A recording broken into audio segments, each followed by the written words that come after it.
One of the biggest misunderstandings in personal finance is confusing income with surplus. A household earning $250,000 annually may actually generate less true financial flexibility than a household earning $90,000 with disciplined structure. Because what matters is not simply income, it is what remains after the structure consumes cash flow. And this is where the contribution income statement becomes extremely powerful, because it allows us to separate variable costs, fixed costs, financing costs, and true operating flexibility. As income rises, fixed costs often rise with it. Examples include larger homes, larger mortgages, vehicle financing, recurring luxury subscriptions, private schooling, travel expectations, lifestyle automation, and social status obligations. And this matters because fixed costs create leverage, which means higher income households can quietly develop extremely high degree of lifestyle leverage, degree of financial leverage, and eventually degree of combined leverage. The contribution income statement exposes how fragile the structure actually is, because it reveals how much of the household system is fixed, rigid, and difficult to adjust during stress. And this becomes critically important during layoffs, recessions, inflation, reduced commissions, income variability, or interest rate increases. A household with high fixed obligations can experience enormous pressure from small income declines. This is exactly what degree of lifestyle leverage, degree of financial leverage, and degree of combined leverage are designed to measure.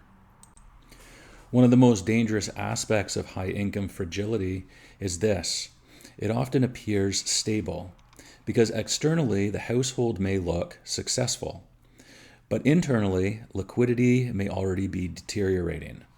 The quick ratio, current ratio, emergency runway, and liquidity reserves often begin weakening long before visible failure appears, which means many households experience high visibility prosperity while quietly becoming financially compressed. High income can also mask solvency deterioration, especially when households become dependent on continuous high income to maintain the structure itself. This creates financing rigidity, debt dependence, refinancing sensitivity, and interest rate exposure. And eventually, the household system becomes highly sensitive to disruption. The real danger of high income fragility is not appearance, it is lost optionality.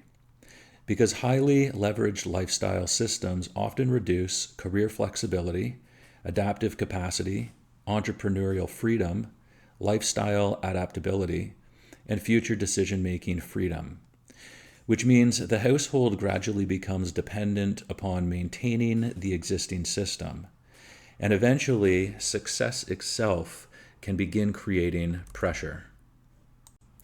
The most important insight from this episode is this: high income does not automatically create freedom, because eventually all financial behavior becomes visible inside the structure itself.